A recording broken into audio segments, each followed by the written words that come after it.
잠언서 17장 1절에 마른 떡 한 조각만 있고도 화목하는 것이 육선이 가득하고 다투는 것보다 나으니라 그랬습니다. 그러니까 좀 삶에 있어서 내가 가진 게 좀 부족하고 넉넉하지 못해도 화목하게 사는 게 중요하다는 거죠. 먹을 거 쌓아놓고 매일 다투고 하는 그런 집안보다 화목한 가정이 복되다라고 하는 것을 잠언서에서 이야기하고 있어요.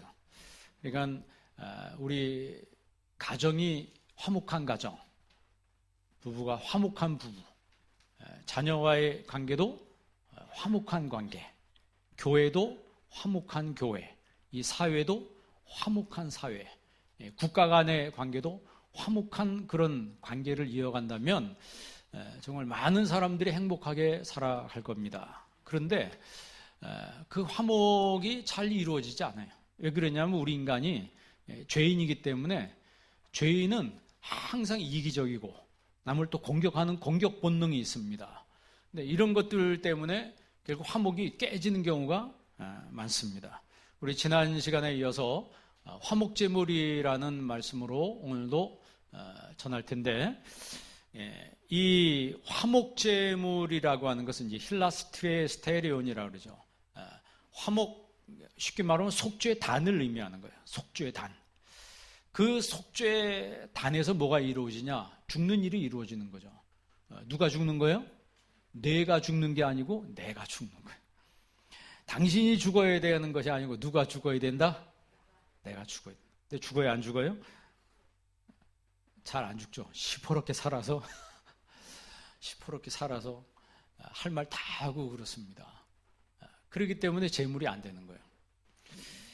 화목제물의 의미는 하나님의 이제 구속을 말하는 거죠. 하나님의 구원의 사랑, 속죄의 사랑, 십자가의 사랑, 희생의 사랑, 나를 의롭게 하시는 그 사랑, 그 화목제물 안에 이게 다 포함되어 있습니다.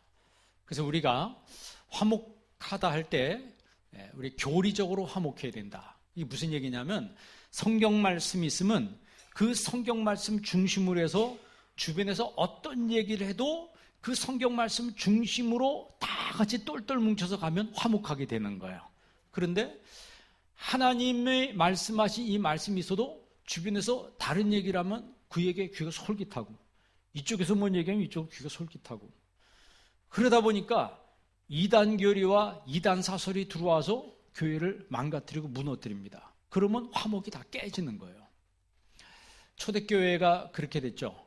초대교회 바울이 갈라디아 교회, 에베소 교회, 교회를 세우고 다른 곳에 가면은 다른 곳에 교회를 세우기 위해서 또 가잖아요. 가면 이단 선생들이 들어와가지고 바울이 가르치지 않은 다른 이야기를 가르쳤습니다. 그런 얘기를 하니까 성도들이 거기서 혼동을 하기 시작한 거예요. 바울이 가르쳐준 그 말씀에 굳게 서 있어야 되는데, 그래서 갈라디아 교회를 향해서 뭐라 그래요? 내가 너희에게 전한 복음 외에 다른 복음을 전하면 뭘 받을지어다? 저주를 받을지어다. 바울이 완전히 세게 나가는 거예요. 그 정도로 바울이 굉장히 어떻게 보면 막 이제 분노하는 그런 이야기가 거기 나와 있죠. 그리고 왜 그러냐면 분별을 못하니까 다른 이단 사설 얘기도 거기에 그냥 홀라당 넘어가 버리는 거예요. 펠라기우스 논쟁이라고 하는 게 있습니다.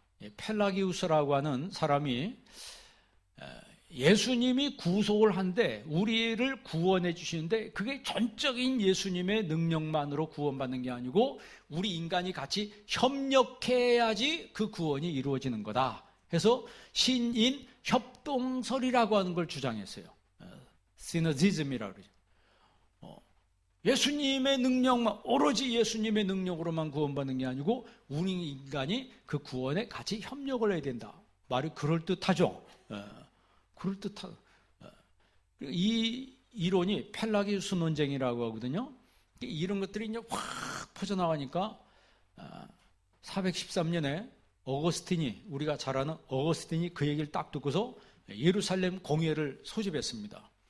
예루살렘 공회를 소집해서 정말 이 펠라기우스가 말한 게 이게 맞냐, 틀리냐 라고 했을 때 하나님이 우리를 구원하실 때 인간의 협력으로 구원하는 것이 아니고 오직 예수 그리스도의 십자가의 은혜로만 구원을 받는 것이다 라고 딱 선언을 하고 펠라기오스 이단으로 정죄해버렸어요. 그러니까 시너지즘이 아니고 마너지즘이라고 하냐. 단동설이라고 그래요. 단동설. 그 동력설이라 신동력설. 오직 하나님의 능력과 은혜로만 구원받는 것이지 인간의 노력이 거기에 포함되는 게 아니다. 그리고 1619년에 또 알미니아누스라고 하는 네덜란드의 그 라이든 대학의 교수입니다. 이 알미니아누스가 희한한 얘기를 또 하기 시작합니다. 이 사람이 원래 신앙이 좋은 사람이었는데 성경을 연구하다가 살짝 다른 데로 빠졌어요. 그래가지고 뭐라고 주장하냐면 인간은 전적으로 타락한 게 아니다. Natural inability라고 해서 자연적 무능력이라고 하는 걸 주장하는 거예요. 그리고 하나님이 우리 인간을 구원하실 때 conditional election, 조건적 선택을 했다. 예수 그리스도의 죽음은 보편적인 거다. 그리고 하나님이 은혜로 우리를 불러주셔도 우리가 내 의지로 거절할 수 있다. 뭐 이런 얘기를 하니까 그 사람들이 다 솔깃한 거예요. 그리고 하나님의 구원은 한번 구원받았다가도 그것을 잃어버릴 수가 있다. 이제 이런 얘기를 주장을 했어요. 이제 그 얘기를 듣고 이제 네덜란드 정부에서 심각하게 여기서 국가에서 회의를 소집했어요. 1618년에 소집을 해서 153차에 걸쳐서 회의를 냈습니다. 회의를 몇 번 했다고요? 153차에 걸쳐서 회의를 해서 1619년, 지금부터 몇 년 전? 지금 몇 년이에요? 2019년이니까 딱 400년 전에 회의를 해서 결론을 딱 내렸는데 그 결론이 바로 뭐냐면 칼빈의 5대 교리.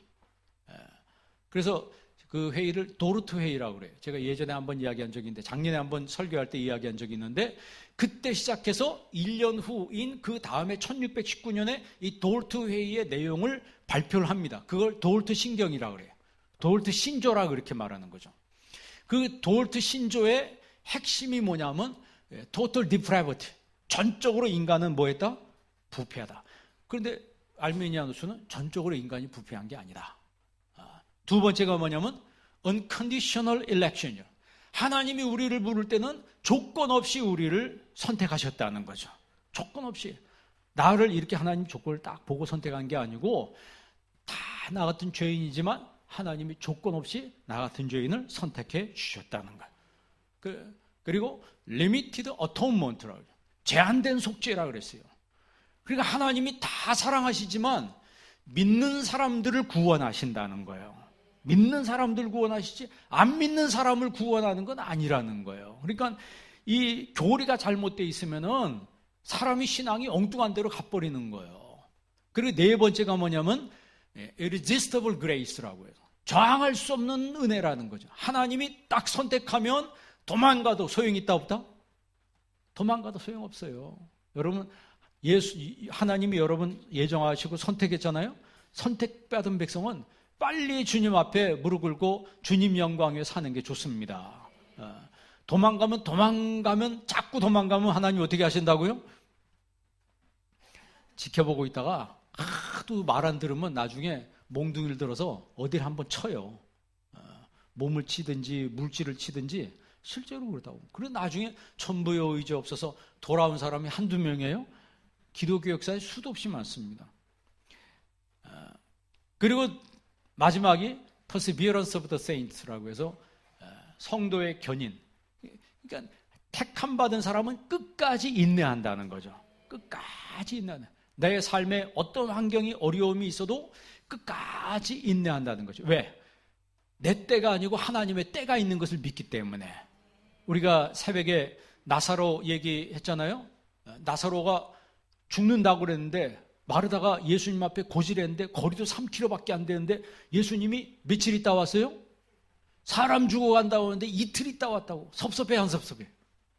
이틀 있다 왔는데 죽었어요. 아이고, 그때 왔으면, 주님이 왔으면 살았을 텐데 이틀이나 있다가 왔어요. 예수님이 오니까 죽은 다음에 왔어요. 나사로가. 마르다가 뭐라 그래? 주님이 여기 계셨으면 내 오라비가 죽지 않았을 겁니다. 그 말에는 뭐가 묻어 있는 거예요? 근데 그건 무슨 얘기냐면 내 때를 생각하기 때문에 그런 거예요. 그런데 예수님 뭐라 그래요? 저를 통하여 하나님의 영광이 드러날 것이다 그랬어요. 그래, 내가 믿으면 하나님의 영광을 보리라. 그러니까 예수님이 안 오신 것은 죽은 나사로를 살림으로 말미암아 많은 사람이 믿게 하려는 하나님의 목적이 있었다는 거죠. 그런데 하나님의 관점에서 보면 그게 이해가 되는데 내 관점에서 보면 이해가 안 되는 거예요. 그러니까 성령은 은혜로 해석해서 감사하게 만들고 승리하게 만들고, 사탄은 오해해서 그 사람으로 하여금 빗나가게 해서 승리하는 거예요. 그러니까 사탄이 역사할 때는 항상 오해하게 만들고, 성령이 역사할 때는 항상 성령으로 이해하게 만드는 거예요. 성령으로 이해하게 만드는 거예요. 성령으로 소화시킨다는 거죠. 그래서 도르트 회의를 통해서 칼빈의 올해 5대 교리가 칼빈주의를 세상에 선포하는 그런 계기가 됐고, 그 도르트 회의는 나중에 이 웨스트민스터 신앙 고백에 큰 영향을 끼칩니다. 물론 이제 웨스트민스터 신앙 고백 전에 하이델베르그 신앙 고백이라고 하는 게 있어요. 그리고 아까 지금 1619년에 도르트 회의 있다고 그랬잖아요. 1647년에 웨스트민스터 신앙 고백이 그때 만들어지는 거예요. 그러니까 이 신조가 바로 될 때, 교리가 내 안에 바로, 성경 교리가 바로 서 있을 때 우리가 하나님과 화목하게 갈 수가 있는 거예요. 왜? 하나님을 바로 아니까. 하나님을 바로 배웠고 바로 알기 때문에. 여러분 22절 한번 읽어보세요. 22절 말씀. 22절 다 같이 한번 읽습니다. 그 예수 그리스도를 믿음으로 말미암아 모든 믿는 자에게 차별이 없느니라. 아멘. 예수님을 믿음으로 말미암아 모든 믿는 자에게 미치는 하나님의 무엇이니? 그러니까 모든 사람에게 하나님의 의를 주셔서, 의가 뭐라고 해서 하나님과 나와 올바른 관계라고 했어요. 이 디카이오시네라고 하는 것은 하나님과 모든 사람이 올바른 관계로 가게 하기 위해서 예수님이 화목제물로 오셨다는 거예요. 26절 한번 읽어보세요. 26절 나가지 있습니다. 곧 이때 자기의 의로우심을 나타내사 자기도 의로우시며 또한 예수를 믿는 자를 의롭다 하려 하심이라. 아멘. 그러니까 예수님이 모든 사람을 의롭다고 인치시기 위해서 예수님이 이 땅에 화목제물로 오셨다는 거예요. 그러니까 다 예수님께서 오셔서 모든 사람들이 예수님과 화목하게 하기 위해서 예수님이 십자가를 지셨다는 거예요. 그래서 예수 믿는 사람들은 어딜 가든지 누굴 만나든지 화목해야 합니다. 히브리서 12장 14절에 보면 모든 사람으로 더불어 화평함과 거룩함을 좇으라. 이것이 없이는 아무도 주를 보지 못하리라. 그 말씀의 의미는 예수 믿는 모든 사람은 화목해야 된다. 이것이 없이는 아무도 주를 본 것이 아니다 그랬어요. 그러니까 화목은 그냥 화목되는 게 아니고 여러분 힘이 있을 때 화목이 지켜지는 거예요. 내가 무능하고 힘이 없으면요 화목이 깨져버립니다. 힘이 있을 때 화목이 지켜지는 거예요. 그러니까 예수님의 십자가의 의미를 알 때 나 같은 죄인을 위해서 예수님이 이 땅에 오셨구나, 내 죄를 용서하시기 위해서 예수님이 이 땅에 오셨구나, 이게 다 믿어지니까 예수님이 화목해 하기 위해서 오셨다면 이제 나도 화목해 하는 사람이 돼야 되겠구나. 화평케 하는 자는 복이 있나니 저희가 하나님의 아들이라 일컬음을 받을 것임이라 그랬습니다. 그러니까 성령의 역사의 대표적인 아이콘은 화목이고 사탄의 대표적인 아이콘은 불화예요. 그러니까 사탄은 와서 다 불화하게 만들어. 그러나 성령은 오셔서 다 어떻게 만들어요? 화목하게 만들어요. 어떤 사람은요 막 열심히 기도하고 막 이리 집에 가서 다 불화를 만들어요. 그건 성령 충만한 게 아니에요. 성령 충만한 척하는 거지 절대 성령 충만한 게 아니에요. 어떤 사람은 조용히 기도하는데 그 사람이 가는 곳마다 다 화목해져. 그게 성령의 역사예요. 너의 열매로 그 사람을 알리라 그랬어요. 너의 사도 바울이 그랬어요. 하도 말이 많으니까 너의 말하는 것을 알아볼 것이 아니고 너의 능력을 알아볼 것이라 그랬습니다. 그러니까 교리적으로도 우리가 화목해야 되고 국가적으로도 화목해야 돼요. 국가적으로도. 여러분, 세계 역사는 무슨 역사예요? 제가 역사를 좋아하는데 세계 역사는 전쟁의 역사예요. 고대로부터 우리나라도 그렇고 뭐 보세요. 뭐 삼국시대부터 시작해가지고 계속 전쟁이에요. 그러다 통일됐다가 또 전쟁하고 위에 있는 나라가 쳐들어오고 밑에서 쳐들어오고 그걸 막아내기 위해서 또 이런저런 머리를 다 쓰고. 유럽의 역사 보세요. 다 전쟁의 역사하고 침략의 역사입니다. 대표적으로 2차 세계대전을 일으킬 때 독일이 2차 세계대전을 일으킵니다. 독일이 어떤 나라예요?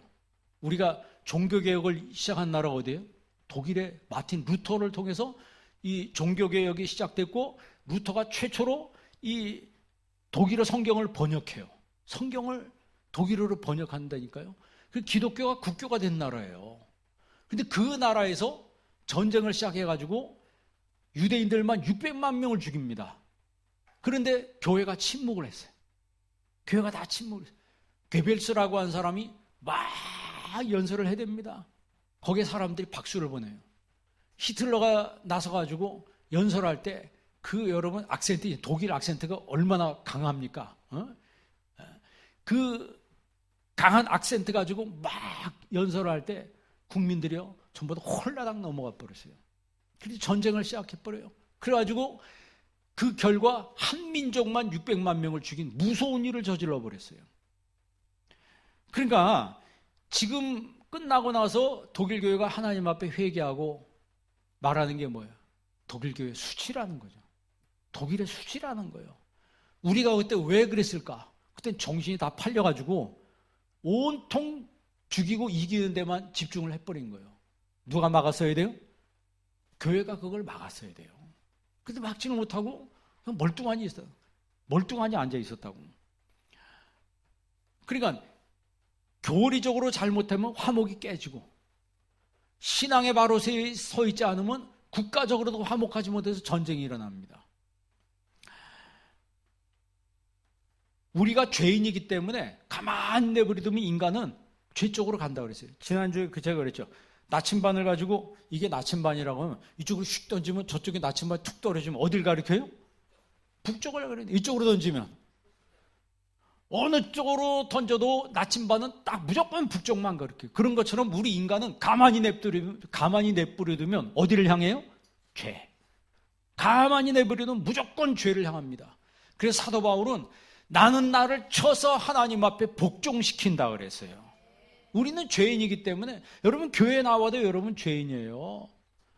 그렇기 때문에 가만히 내버려두면 나도 모르는 사이에 큰 생각이 죄 쪽으로 가고 내 삶의 방향이 죄로 가. 그렇기 때문에 사도 바울도 그 위대한 사도도 내 몸을 쳐서 하나님 앞에 복종시킨다 그랬어요. 고린도전서 15장에는 심지어 뭐라고 얘기냐면 나는 날마다 죽노라 그랬어요. 고린도전서 15장이 무슨 장이에요? 부활장입니다. 부활장. 그래서 우리가 죽으면 이 죽을 몸이 이 육의 몸이 죽고 영의 몸으로 다시 살아난다 그랬어요. 그리고 영광이 있는데 해의 영광이 있고 달의 영광이 있고 별의 영광이 있고 별과 별의 영광이 있고 그런 영광이기 때문에 그러므로 내 사랑하는 자들아 흔들리지 말며 경고하여 항상 주의 일에 더욱 힘쓰는 자들이 되라. 이는 너희 수고가 헛되지 않은 줄 내가 알미니라. 그런 부활에 대해서 막 얘기하면서 그 중간에 뭔 얘기하냐면 나는 날마다 뭐하노라? 죽노라. 왜? 내 인간의 이 육신의 이게 육정 이런 것 죽어져야지 바로 하나님 영광 위해서 살아갈 수가 있다는 거예요. 여러분 기억하세요? 나침반이 항상 북쪽을 가리키는 것처럼 우리가 교회 다녀도 내 안에 부정적인 생각과 죄성이 여전히 남아있다는 걸 기억하시고 여러분 늘 하나님 앞에 회개하는 모습으로 살기를 바랍니다. 나침반이 북쪽을 가리키는 것처럼 여러분의 생각은 항상 하나님을 향하기를 바랍니다. 항상 하나님을 향할 때 우리가 나를 그때 추스리는 거야. 내가 이러면 안 되지. 내가 이러면 안 되지. 다시 성경 말씀 교리로 하나님 말씀 중심으로 바로 서서 가게 되는 거죠. 그게 안 되면 이웃과의 관계도 깨지고 국가와의 관계도 깨지고 사회도 다 깨져버리는 거예요. 왜냐하면 어둠의 영이 들어와서 모든 걸 다 깨버리는 거예요. 아담과 하와가 정말 에덴에서 살았는데 여러분 에덴에 죄가 들어올 것 같아요? 안 들어올 것 같아요? 에덴에 하나님 만들어 놓으신 그 에덴이라고 하는 것은 말이라고 하는 그 에덴이라는 말 자체가 신선하잖아요. 그러니까 죄가 안 들어올 것 같은 그곳에 죄가 들어가더라는 거예요. 아담 하와가 있는데 하와가 뱀하고 말을 하잖아요. 뱀이 자꾸 얘기를 하는데 중앙에 있는 저 열매를 따먹지 말라고 했는데 따먹으면 뭐한다? 죽는다. 그런데 정령 죽는다. 진짜 죽는다. 죽기 위해서 죽는다 그러는데 뱀은 뭐라고 얘기했어요? 먹어도 안 죽는다. 먹으면 오히려 네가 누구처럼 된다? 하나님처럼 된다. 그리고 여러분이 하와라면 무슨 생각이 들었을 것 같아요? 하나님 그래서 먹지 말라고 그랬구나. 내가 누구처럼 될까 봐?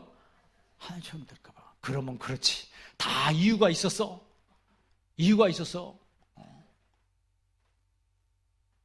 여러분 같으면 먹었을까요? 안 먹었을까요? 제가 볼 때는 여러분 같으면 안 먹었을 것 같아요. 감히 어떻게 하나님 먹지 말라고 했는데. 근데 아담과 하와는 보통 똑똑한 사람이 아닙니다. 그러니까 머리가 영리했기 때문에 뱀은 그 영리함에 걸맞게 말을 하는 거예요. 그 논리에 맞게 말을 해준다니까요. 그런데 거기에 넘어가잖아요. 아담과 하와가 넘어갔는데 난 안 넘어갈 것 같아요? 죄가 안 들어올 것 같은 그곳에 죄가 들어와서 그 에덴을 완전히 박살을 내버립니다. 그래 나중에 탁 따먹잖아요. 그리고 아담에게도 너도 먹어봐. 아담도 먹다가 둘이 먹고 나서 자기들이 벗은 걸 알게 됩니다.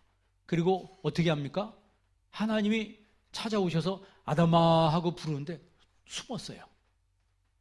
신앙생활 할 때 죄짐은 어떻게 합니까? 숨죠. 예배도 안 나오고 자꾸 도망 다녀요. 교회 나가니까 이상하게 좀 생소하고 좀 교회 나온 게 좀 뻘쭘하대. 여러분 아버지 집에 가는데 자기 집에 가는데 뻘쭘한 사람이 있어요? 아버지 집에 가는데 명절 때 되면 고향 가잖아요. 명절 때 되면 고향 가는데 차가 뭐 7시간, 8시간 막혀도 거길 다 가더라고. 그 참 희한하죠? 그 오랜 시간을 걸쳐서 다 고향 가는데 아무 소리 안 하고 그걸 다 차가 막힌데 기다리고 가더라 이 말이에요. 그걸 가서는 막 저 왔어요. 그게 부모님, 그게 아버지 집이거든요. 그런데 죄를 짓고 나니까 못 가겠는 거예요. 이게 관계라는 게 그런 거예요. 화목의 관계가 에덴에서 깨지니까 에덴에서 쫓겨나는 거예요. 하나님과 인간 사이에 담이 막혀버렸어요. 그래서 사람이 하나님을 찾지도 않고 하나님 부르지도 않고 하나님으로부터 멀리 있는 거예요. 이런 관계를 회복시켜 주시기 위해서 예수님이 이 땅에 오신 겁니다. 뭐로 오셨다고요? 화목 제물로 오셨어요. 그러면 예수님 화목 제물로 오셨다면 이 땅에서 화목 제물로 사는 그리스도인은 어떻게 살아야 되는가? 여러분, 제물 특징 첫째, 말이 없습니다. 예수님이 십자가 지시고 제물이 되실 때 말이 없었어요. 이사야서 53장 7절에 보면요, 예수님에 대해서 예언할 때 이렇게 이야기합니다. 그가 곤욕을 당하여 괴로울 때에도 입을 열지 아니하였으며 마치 도수장으로 끌려가는 어린 양과 털 깎는 자 앞에서 잠잠한 양같이 그의 입을 열지 아니하였도다. 제물은 말이 없어요. 왜? 이미 죽었기 때문에. 여러분, 제단에 제물을 올려놓을 때 살아있는 거 올려놔요? 죽여서 올려놔요? 살아있는 거 올려놓으면 큰일 납니다. 팔짝팔짝 뛰고 난리가 나요. 죽여서 올려놓는 거예요. 죽었는데 뭔 말이 있습니까? 근데 말이 많어. 왜 그래요?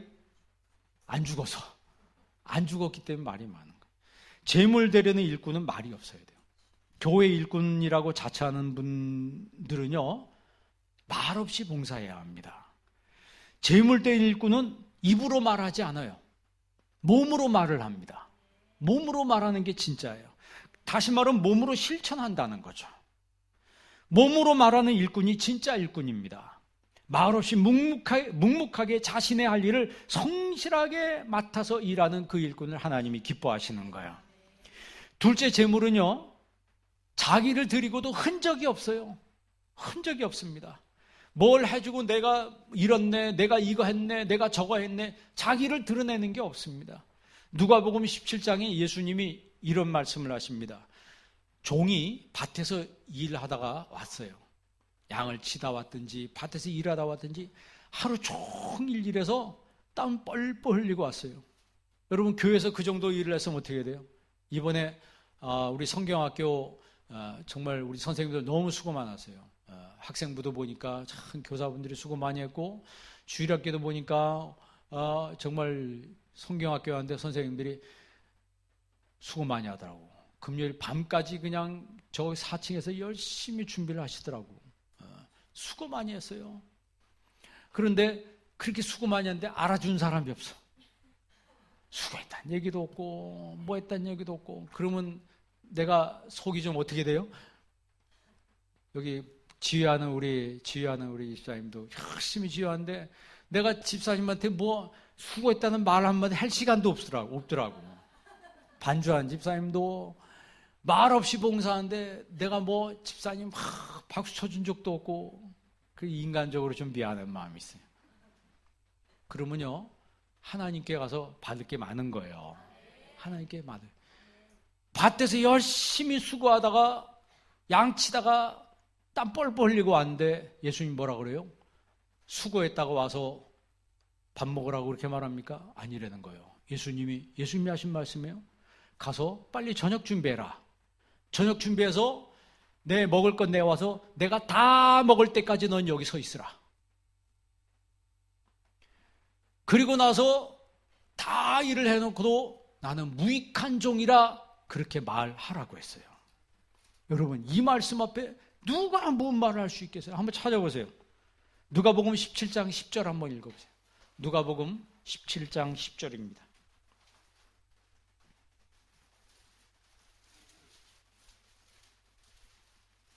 누가복음 17장 10절 말씀 다 같이 한번 읽습니다. 이와 같이 너희도 명령받은 것을 다 행한 후에 이르기를 우리 그 무익한 종이라 우리가 하여야 할 일을 한 것뿐이라 할지니라. 아멘. 예수님이 하신 말씀이에요.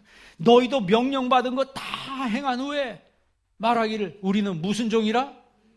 나는 무익한 종입니다.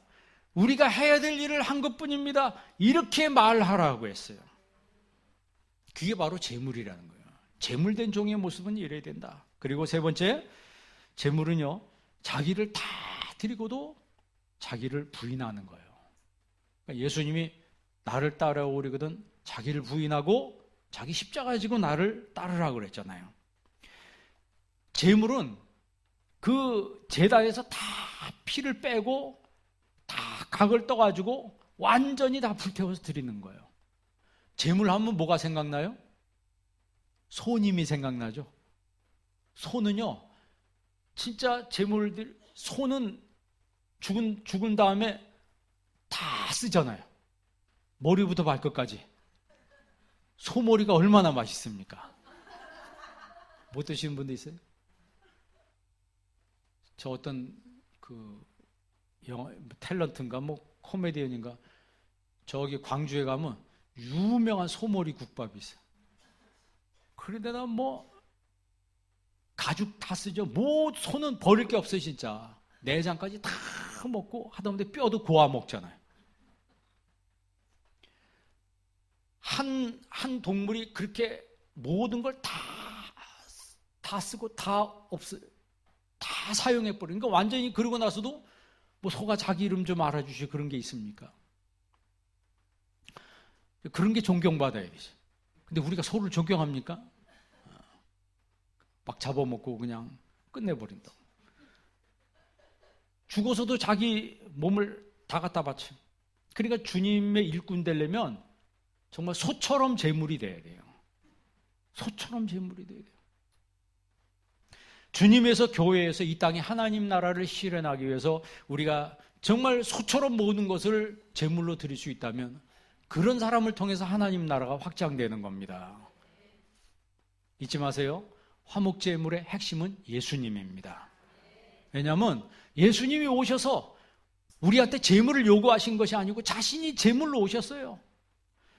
그래서 저주 상태로 가는 나, 망해가는 나를 보혈로 덮으셔서 내 죄를 주님이 다시 대신 갚으시고 용서하시고 우리를 새로운 관계로 만들어 주신 거예요. 새로운 관계로. 그래서 힐라스테리온이라고 하는 이 화목제물이라고 하는 것은 주님이 화목제물로 오셔서 나와 하나님 관계가 화해하는 관계가 됐다는 거예요. 여러분, 하나님과 화해하시기 바랍니다. 하나님과 화해했다는 건 좋은 관계로 들어갔다는 거예요. 여러분, 너희가 형제한테 원망 들을 만한 일이 있거든 먼저 제단에 그 예물을 두고 가서 그 형제와 뭐하고 화해한 다음에 와서 예물을 드리라 그랬습니다. 우리나라에 옛날에 복덕방이라고 있죠. 지금은 부동산이지만 복덕방이 뭐 하는데요? 거기가 옛날에 제사를 드리고 동네 사람들이 모여서 떡 나누면서 서로 얘기하던데요. 서로 복을 빌려 복복자에다가 덕덕자 복을 빌고 서로 덕을 비는 그런 방이에요. 그래서 거기서 막 얘기하다 보니까 누구네 집 이상한데 어디로 가? 모르겠어요. 그랬더니 우리로 와. 우리 이사하려고 하는데 우리 집으로 와. 뭐 이러면서 서로 집을 소개하고 하는 그런 복과 덕을 비는 방이 복덕방이라고. 근데 지금 뭐가 돼버렸어요? 그때는 중계료도 없었죠. 중계료도 없었는데 지금은 복덕방 하려면 국가 시험을 봐야 합니다. 사법고시보다 더 어렵다 그래요. 그리고 수수료를 다 받아요. 근데 그 기원이 옛날에 우리나라의 이제 복덕방이잖아요. 그게 뭐예요? 서로 만나서 복을 빌고 서로 덕을 나누는 그런 아름. 그러니까 교회가 사실 복덕방이 돼야 돼. 서로 복을 빌고 서로 덕을 나누는 그런 방에서 화목한 방. 화목한 방. 여러분, 교회를 그런 교회로 만들어가는 여러분 되시기를 바랍니다. 탕자가 나갔다가도 그 아버지 집으로 돌아오잖아요. 다시 말하면 화해가 되잖아요. 요셉이 형들에서 팔려갔는데 형들을 나중에 요셉이 총리가 된 다음에 형들을 만났어요. 그런데 요셉은 이미 화목한 사람이 된 거예요. 화목의 종이 돼 있었기 때문에 형들을 볼 때 어떤 눈으로 봤어요? 형들을 볼 때 복수의 눈으로 본 게 아니고 복수의 불이 지글지글 타오르는 그런 눈으로 본 게 아니고 형들을 용서한 눈으로 본 거예요. 그래서 형들은 무서워가지고 아이고 우리가 팔았던 요셉이 총리가 돼서 이제 우리 다 죽었다. 그런데 그런 마음을 갖고 있는 걸 요셉이 알고 형들이여 나를 팔았음으로 인해서 두려워하지 마소서. 하나님이 우리 가정을 살리기 위해서 나를 먼저 애굽에 보냈습니다. 이제 내가 당신들과 당신의 자식들을 내가 돌보겠습니다. 여러분, 이게 누가 이렇게 말할 수 있어요? 화목의 정신을 가지고 있는 사람, 화목의 영을 가지고 있는 사람이 할 수 있는 말이라고 하는 거예요. 지난주에 우리 화목제물에 대해서 같이 말씀 나눴는데 한 주간 동안 화목제물로 살았나요? 싸운 사람 손 들어봐요. 여러분 가정에 다툼이 없기를 바랍니다. 정말 우리가 교리적으로 국가가 해도 우리가 교회 안에도 이 사회에 다툼이 없어야 되는 거예요. 다툼이 있는 곳에 예수 믿는 사람이 들어가서 화목한 관계로 만들어버리는 거예요. 트랜스포메이션이라고 해요. 이 트랜스포머 할 수 있는 그런 역할을 우리가 감당해야 되는 거예요. 화평케 하는 자는 복이 있나니 저희가 뭐라 일컬음을 받는다? 하나님의 아들이라 일컬음을 받을 것이다 그랬습니다. 여러분, 지난주에 제물에 대해서 얘기했는데 5가지 제사가 있다고 그랬죠. 번제, 소제, 화목제, 속죄제, 속건제. 제가 설명을 쭉 해드렸어요. 그 제물을 드리는 방법은 화제가 있고 전제가 있고 요제가 있고 거제가 있다고 그랬어요. 화제는 불로 태워 드리는 거고, 요제는 흔들어 드리는 거고, 거제는 높이 들어서 드리는 거고, 전제는 다 짜가지고 마지막 피 한 방울까지 쏟아부는 게 전제라 그랬어요. 드리는 방법이 다 달라요. 그런데 그 제물을 하나님 앞에 드린 다음에 내가 못 먹어. 그런데 드린 다음에 내가 먹는 게 딱 하나 있어요. 무슨 제요? 화목제. 화목제는 내가 드리고 넓적다리는 제사장한테 주고 나머지는 내가 도로 갖고 와서 먹는데 혼자 먹으면 안 돼. 그래요. 나눠 먹어야 됩니다. 그러니까 여러분도 나눠 먹으시기 바랍니다. 여름에 맛있는 콩국수 있으면 혼자 먹지 말고 집사님 불러다가 같이 드세요. 같이 드세요. 자꾸 여러분 나누시기 바랍니다. 나눌려면 있어야 돼요? 없어야 돼요? 있어야 돼요. 그 여러분 잘 되시기 바랍니다. 우리 교회 성도들은 정말 잘 돼야 합니다. 하나님, 우리 한빛장로교 성도들 하나님 잘 되게 하여 주옵소서. 저는 매일 기도합니다. 매일 기도해요. 내가 조금 있어도 나누고 많이 있으면 많이 나누고 그 나눌 때 화목해지는 거예요. 화목해지는 거예요. 에베소서 2장 16절 한번 읽어볼래요? 에베소서 2장 16절입니다. 에베소서 2장 16절이에요.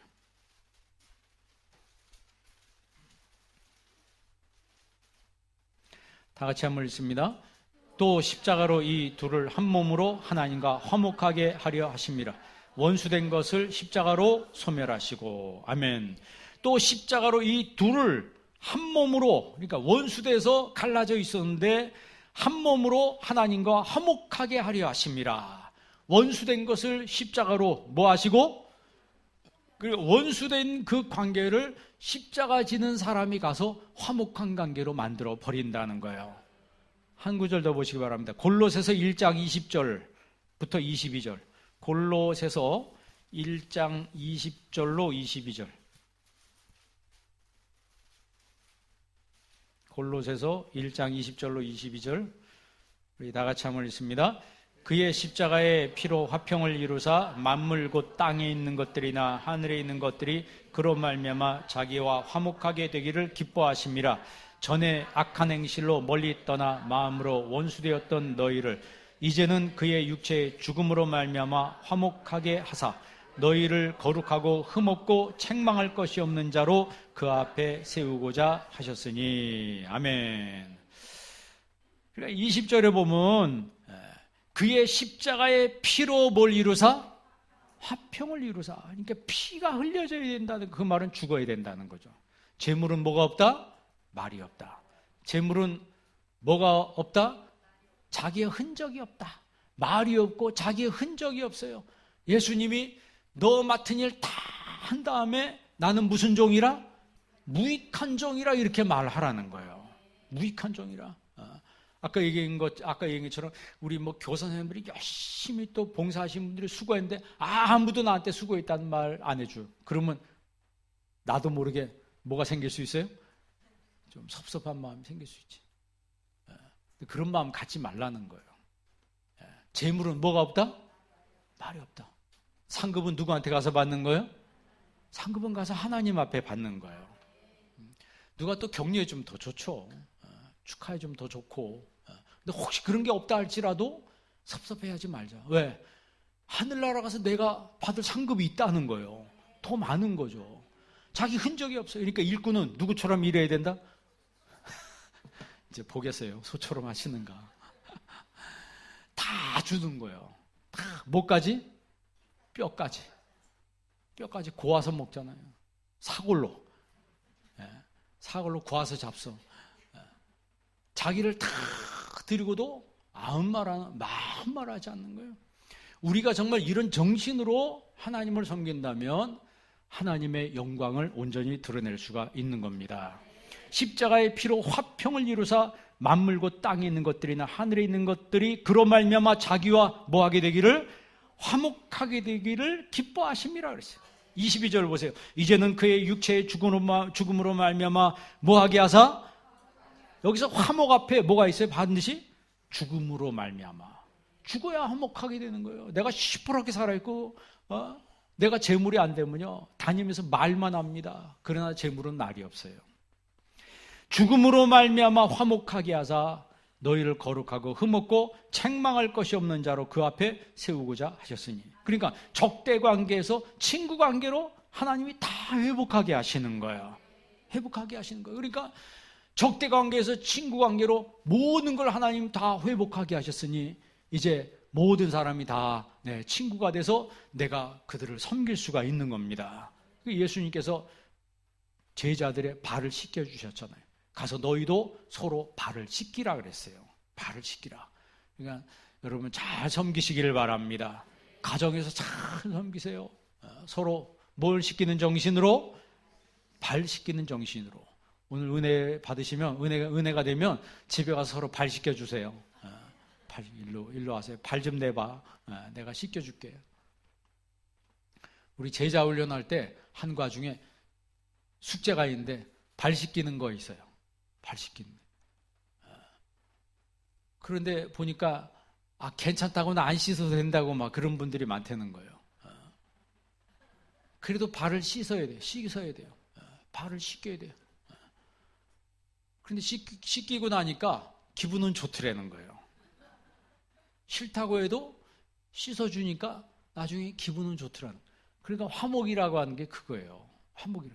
내가 좀 낮아지고 내가 좀 손해보고 내가 좀 섬기면 아무런 문제가 없어요. 자, 재물은 뭐가 없다? 말이 없다. 누구를 부인한다? 자기를 부인한다. 뭐가 없다? 자기 흔적이 없어요. 근데 반대로 말이 많고 자기 흔적을 남기고 이렇게 되면 화목이 다 깨져버리는 거예요. 예수님이 오셔서 향기로운 제물로 자신을 먼저 드렸습니다. 여러분 어느 공동체가든지 향기로운 제물이 돼서 화목을 만들어내는 성도가 되길 주의 이름으로 축원합니다. 기도하겠습니다. 좋으신 아버지 하나님, 오늘 이 시간에 저희들에게 하나님 말씀 주셨습니다. 예수님이 향기로운 제물로 이 땅에 오신 것처럼 저희들도 있는 처소 가는 처소 그 어느 곳에서든지 향기로운 화목 제물이 되어 모든 찢어진 관계, 모든 분쟁의 관계를 화목한 관계로 만들어내는 하나님의 자녀가 되게 하여 주옵소서. 예수님의 이름으로 기도합니다. 아멘.